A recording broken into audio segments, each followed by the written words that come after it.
What's up mga kababayan? News That Matters here. Dito sa video natin ngayon ay ating panoorin o pakinggan itong mga nagbabagang balita. Utap-hudas talaga itong si Congressman Barbers, no? Na ang layunin patahimikin ang mga Duterte vloggers sa mga ginagawa nilang pambabwelta sa bangag na administrasyon. Grabe talaga. Palibhasa kasi may mga allowances na natatanggap sa mga bangag kung kaya ganyan na lamang kaprotekta ang mga tuwadcom, no? O ang lower house ni Tamba dito sa administrasyong ito. Hay nako. Pero bagong lahat, huwag niyo po sana kalimutang mag-like at subscribe para updated ka sa mga uploads ko araw-araw. At yun na nga no, mga kababayan, booking itong sekretong agenda nitong si Barbers, no? Na kahit ang taong bayan hindi na naniniwala sa mga pinagsasabi ninyo. Nakitang-kita naman na pamumulitika sa mga Duterte ang pinakahangarin ninyo. Dagdag pa na ikaw, Barbers, huwag kang magmalinis dyan, no? Dahil alam ng distrito mo ang ginagawang kabalbalan mo sa pundo na dapat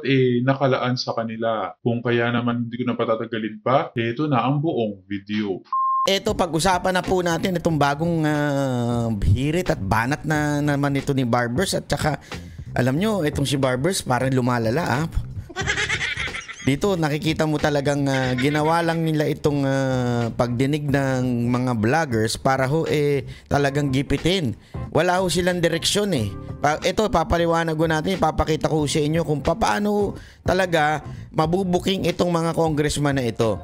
At mismo nga ho yung nag-i-interview sa kanya ay tila na naguguluhan sa mga sagot niya. Panoorin po natin panoorin natin itong hirit ni Barbers kasi alam nyo, importanteng maunawaan natin to. Bakit po? Tandaan natin, there's a bigger picture. Bigger picture pagdating ho dito sa panggigipit sa vloggers. Ang picture po nito ay tungkol ho ito sa impeachment, tungkol po ito sa budget, tungkol po ito sa kampanya sa 2025 kasi nga po gusto po nilang yung kanilang kandidato po ang manalo at para ma-impeach po si VP Sara Duterte at ang gusto po nila ay hindi na humapansin yung budget. Paano ho nila gagawin yan? Sino po ba ang mga maiingay?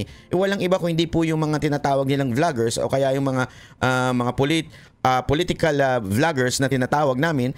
Sana din po maunawaan natin na hindi lamang ito ay panggigipit na simpleng panggigipit. Ito napakahalagang panggigipit to na ginagawa nila at kailangan bigyan natin ng pansin.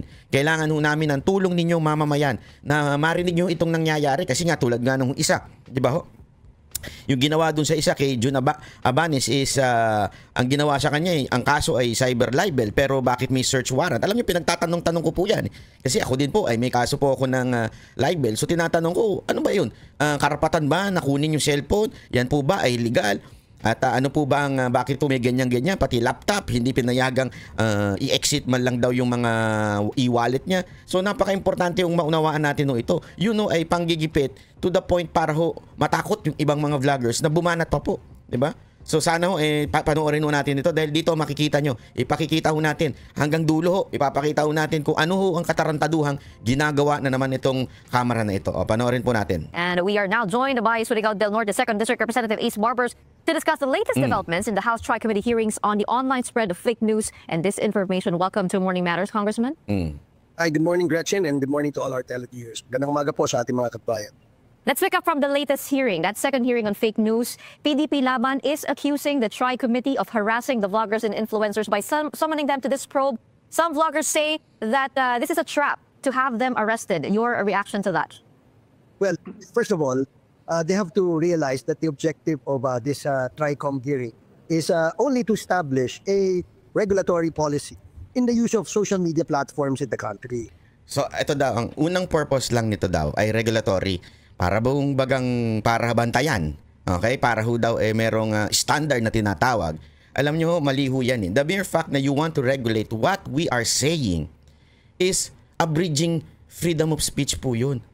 Di ba kaya nga sinabi wala dapat maipapasang batas abridging freedom of speech o yung hindi pwedeng pigilan ng freedom of speech. Bawal magpasa ng batas tungkol po dito. Correct. Yung standard na sinasabi kasi niya, tingnan ninyo bakit yung mga TV daw may standard, may mga media may standard na parang nagbabantay. Pero panoorin nyo, ipapaliwanag ko sa inyo, mali ang unawa niya dito sa pagdating sa standard o yung pagdating sa parang nagbibigay ng patakaran, parang ganun. Ito. All of us in the country know that in the advent of the social media, a lot of fake news have been spread, no, all over the country, and disinformation, malinformation, and misinformation are prevalent. So, what should the government do to address these issues? Because it will undermine national security. It will perhaps even to the extent of undermining democratic institutions. So, the government cannot just sit idly and do nothing. So, the TRICOM initiated this investigation of fake news, and eventually, in aid of legislation, come up with a remedial legislation. And that's the only objective. Why should we waste our time?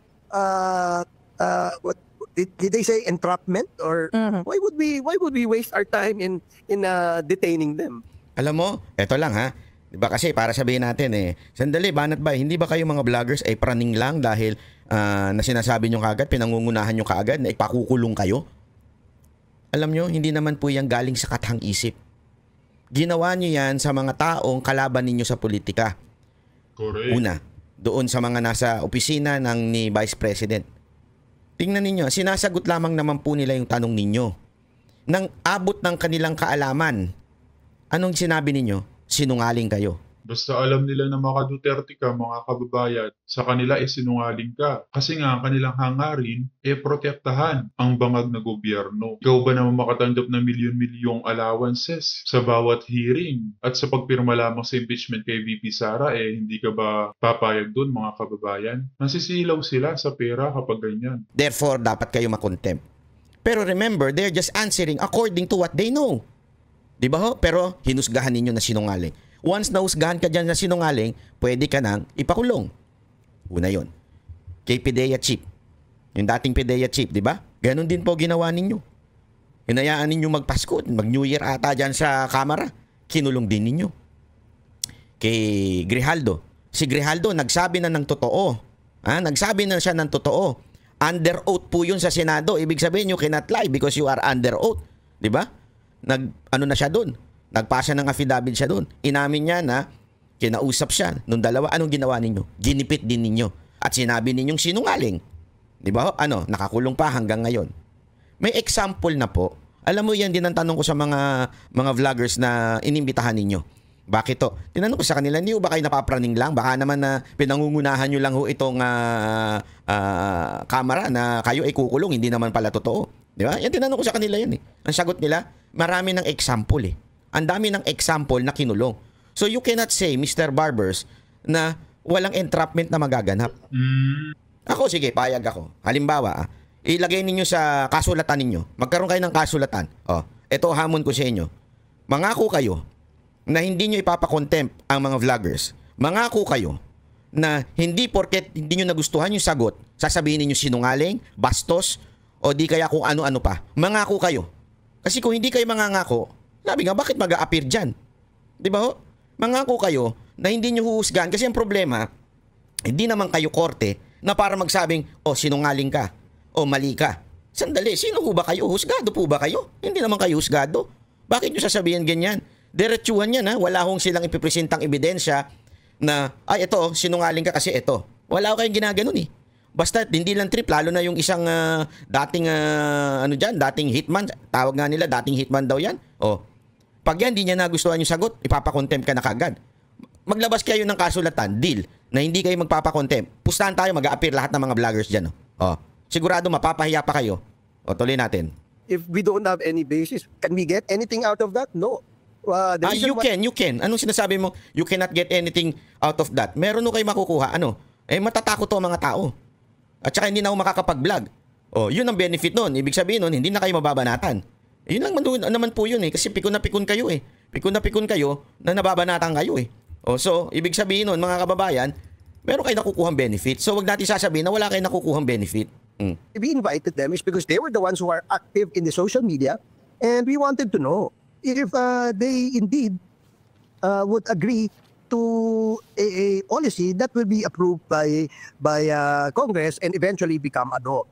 Yan naman laging palusot nyo para in aid of legislation. Pero halata naman na pamumulitika ang ginagawa nyo. Huwag kang playing safe dyan, Barbers. Alam na ng taong bayan ang baho mo. Ibig mo bang sabihin kami lang ang aktibo o yung mga inimbitahan lang ang aktibo sa social media?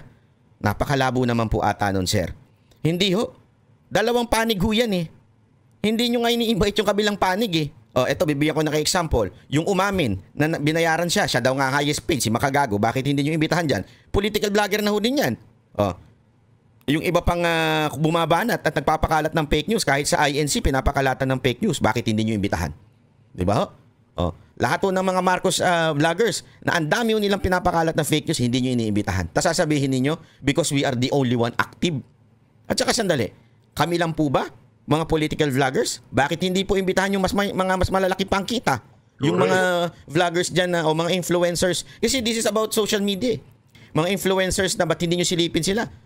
Na nagpo-promote ng mga sugal. Di ba ho? O bakit hindi nyo silipin yun? Yun nga ho dapat na sinisilip ninyo eh. Because they're getting money from gambling. Bakit hindi nyo sinisilip? Baka naman po meron kayong interest. Ako, nagtatanong lamang po ako kasi yung sinasabi mo na aktibo, ang daming aktibo dyan. Oh. Yung isa nga dyan, kasama pa nung isa dati. Hindi ko na lang papangalanan. Aktibo yun. Ano yun? Aktibo nagpo-promote na sugal. Kaliwat kanan ng billboard doon na may sugal. Bakit hindi nyo tanungin kung magkano kinikita nila sa sugal na yan? Takot po ba kayo sa sugal? Takot po ba kayo sa sugal? O baka naman may interest kayo sa sugal? Ako, nagtatanong lang ako sa inyo ha. Hindi, ito'y katanungan lang ho ito. Pakisagot nga ho ako, Mr. Barbers. Because if they don't agree, then definitely these guys are the purveyors of fake news. They are the ones who doesn't want to be regulated and controlled. No. It is not because purveyor of fake news kaya ayaw namin ma-regulate. No. Ayaw namin makontrol yung sasabihin namin. Hindi pa pwedeng i-regulate ninyo yung sasabihin namin. Hindi ganun ang usapan dito, kapatid. Ano to, lokohan? Re-regulate ninyo? Sasabihin ninyo, ito lang hanggang dito lang ang pwedeng kritisismo na pwede nyong gawin. Hindi pa pwedeng ganun. Basahin ko ulit sa'yo, Article 3, Section 3. Section 3, number 4. Ito.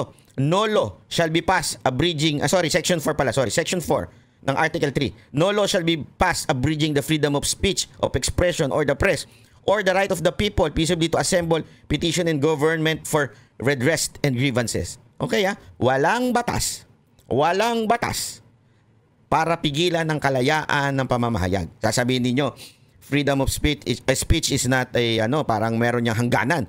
Oo, that's why we have laws against yung mga nagpapakalat ng mali, tulad ng mga libel, cyber libel, defamation. May batas daw tayo dyan. What regulation are you saying now?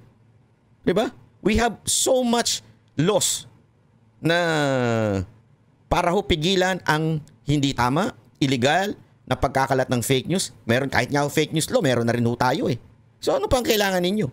What are you going to regulate? The way we talk? No. As a matter of fact, there is a Supreme Court decision na yung putang ina is not a mura. Ito po ay expression. Yan po ay meron ho yan sa Supreme Court. Decision po yan. So yung Supreme Court nga, hindi pinipigilan yung ganun. Bakit yung gusto i-regulate? Dahil ang gusto ninyo, sinasabi ninyo may mga nanonood na kabataan. Kailan pa kayo naging moral compass ng bansan to? Hindi nyo trabaho yan. Hindi nyo trabaho yan, protektahan ng mga kabataan. Trabaho ng mga magulang yan. At yun na nga mga kababayan, narinig natin itong mga nagbabagang balita sa oras na ito. As always mga kababayan, kita na lang ulit tayo sa ating next vlog. Huwag niyo po sana nakalimutan mag-like at subscribe para updated ka sa mga uploads ko araw-araw. Maraming po salamat mga kababayan. Ingat and God bless.